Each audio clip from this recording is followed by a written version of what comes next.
High school cooking, week 2. We've covered all of the tools, we've learned the knife skills, we've seen the space, and today we actually start cooking. Recipe number 1, Pico de Gallo. Let's get it.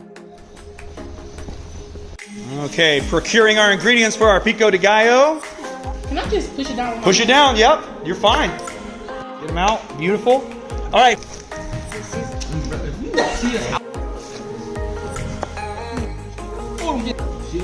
What we got? Thumbs up? Thumbs up? Is that a thumb up? Hey! Caitlin, what do you think? Thumbs up?